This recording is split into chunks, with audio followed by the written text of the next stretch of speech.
نحمدہ ونصلی علی رسولہ الکریم اما بعد فاعوذ باللہ من الشیطان الرجیم بسم اللہ الرحمن الرحیم کتاب انزلناہ الیک مبارک لیدبروا آیاتہ ولیتذکر اولو الالباب۔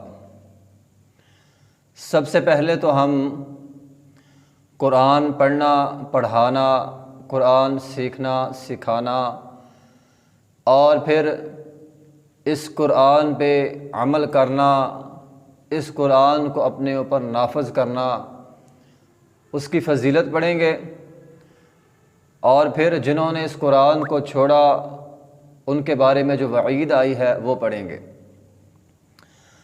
رسول اللہ صلی اللہ علیہ وسلم نے فرمایا خیرکم من تعلم القرآن وعلمہ، فرمایا تم میں سے سب سے بہتر وہ ہے جو قرآن سیکھتا ہے، قرآن سکھاتا ہے۔ یہ میری تیری بات نہیں ہے، رسول اللہ صلی اللہ علیہ وسلم کا فرمان ہے۔ قرآن سیکھنے والا، قرآن سیکھنے والا، سکھانے والا کائنات کے سب سے بہترین لوگ ہیں۔ اور قرآن سیکھنے میں صرف ناظرہ نہیں ہے کہ ہم فقط ناظرہ پڑھ لیں بس ہم نے قرآن سیکھ لیا، بلکہ قرآن سیکھنے میں قرآن کا ترجمہ، قرآن کا مفہوم یہ بھی شامل ہے، کیونکہ اللہ رب العزت نے فرمایا کتاب انزلناہ الیک مبارک لیدبروا آیاتہ ولیتذکر اولو الالباب، کہ ہم نے قرآن نازل کیا اس لیے تاکہ تم لیدبروا، قرآن پہ غور و فکر کرو، اور صرف غور و فکر ہی نہیں، ولیتذکر اولو الالباب، نصیحت بھی حاصل کرنی ہے۔ تو قرآن ناظرہ پڑھنے کے لیے، غور و فکر کرنے کے لیے، جس طرح کہ افلا یتدبرون القرآن، قرآن کے ایک اور مقام پہ رب تعالیٰ نے فرمایا تم قرآن پہ غور و فکر کیوں نہیں کرتے؟ سختی سے اللہ تعالیٰ ڈانٹ پلا رہے ہیں کہ تم قرآن پہ غور و فکر کیوں نہیں کرتے۔ اس لیے ہمیں قرآن پہ غور و فکر کرنا، قرآن ترجمے کے ساتھ پڑھنا، یہ بھی ہمارے لیے بہت زیادہ ضروری ہے، اور اس کی فضیلت بڑی ہے۔ ایک حدیث میں آیا ہے، نبی علیہ الصلوۃ والسلام نے فرمایا لَأَن تَغْدُوا وَتَتَعَلَّمَ آیَةٌ مِّن کتاب اللہ خیر لَکَ مِّن أَن تُصَلِّیَ مِئَۃَ رَکعۃ۔ ابن ماجہ کی حسن درجے کی حدیث ہے۔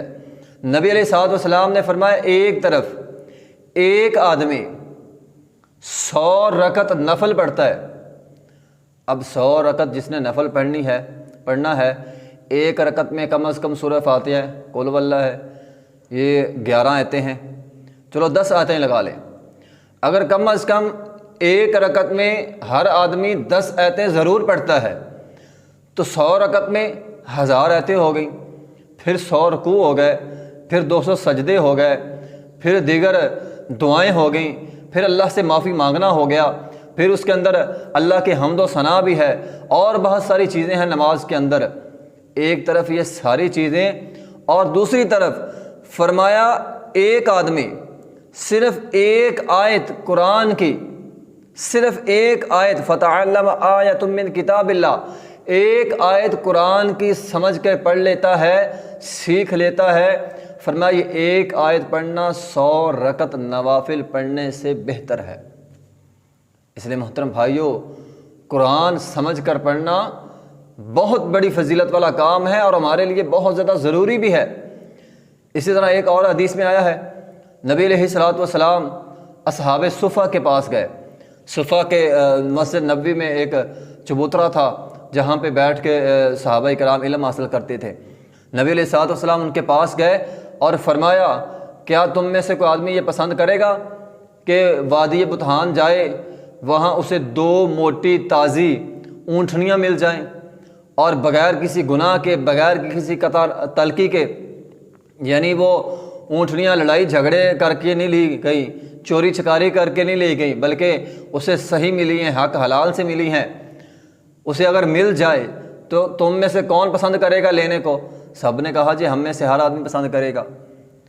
اگر یہی سوال ہم سے ہو ہم بھی کہیں گے ہر آدمی پسند کرے گا۔ اب ایک اونٹنی موٹی تازی کم از کم 1.5-2 لاکھ کی ہے، 2 اونٹنیاں 3-4 لاکھ کی بن گئیں، تو کون نہیں چاہے گا 3-4 لاکھ کا مال ملنا اور وہ بھی حق حلال کا مل جائے؟ ہمارے ہاں تو ایک آٹے کا تھیلا مل رہا ہو تو ہم قطار کے اندر کھڑے ہو جاتے ہیں، حالانکہ وہ سستا مل رہا ہے بس۔ تو 3-4 لاکھ کا مال کون نہیں چاہے گا؟ تو نبی علیہ الصلوۃ والسلام نے فرمایا 2 اونٹنیوں سے بہتر ہے تم قرآن کی، کتاب اللہ کی 2 آیتیں سیکھ کر سمجھ کر پڑھ لو، اور جس نے 3 آیتیں سیکھ کر سمجھ کر پڑھیں گویا اسے 3 اونٹنیوں کے برابر اجر ملے گا، اس کے لیے وہ بہتر ہے۔ ایک طرف 3 اونٹنیاں، دوسری طرف 3 قرآن کی آیتیں سمجھ کر پڑھنا۔ اس لیے محترم بھائیوں، قرآن سمجھ کر پڑھنا یہ نہایت ہمارے لیے ضروری ہے اور بہت بڑی فضیلت والا کام ہے۔ لیکن جس نے قرآن نہ پڑھا، قرآن نہ سمجھا، اس کے بارے میں وعید بڑی سخت ہے۔ ایک تو اللہ تعالیٰ فرماتے ہیں کل قیامت کے دن نبی علیہ الصلوۃ والسلام ہماری شکایت لگائیں گے، وقال الرسول یا ربی ان قوم اتخذوا ھذا القرآن مہجورا۔ نبی علیہ الصلوۃ والسلام فرمائیں گے اے اللہ میری یہ قوم ہے، اس نے قرآن کو چھوڑا۔ مہجورا، ابن قیم رحمہ اللہ تعالیٰ فرماتے ہیں مہجورا کا معنی قرآن پہ ایمان لائے لیکن عمل کرنا چھوڑ دیا، سیکھنا سکھانا چھوڑ دیا، سمجھنا سمجھانا چھوڑ دیا، قرآن پہ عمل نہیں کیا۔ عمل انسان تبھی کرے گا نا جب قرآن کی سمجھ آئے گی۔ تو رسول اللہ صلی اللہ علیہ وسلم شکایت لگائیں گے اگر آج ہم قرآن سیکھتے سکھاتے نہیں ہیں، سمجھتے سمجھاتے نہیں ہیں تو ہماری بھی شکایت لگ جائے گی۔ اس لیے ہر آدمی قرآن ضرور سیکھے۔ اور پھر اسی طرح نبی علیہ الصلوۃ والسلام نے فرمایا ان اللہ یرفع بہذا الکتاب اقواما ویضع بہ آخرین۔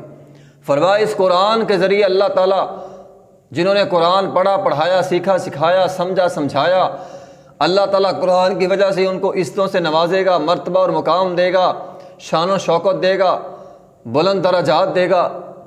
لیکن جنہوں نے قرآن کو چھوڑ دیا، نہ پڑھا، نہ سیکھا، وَيَضَعُ بِهِ آخَرِينَ، قرآن کو چھوڑنے کے جرم میں ایسی قومیں تباہ ہو جاتی ہیں۔ اسی طرح نبی علیہ الصلوۃ والسلام نے فرمایا لَيْسَ مِنَّا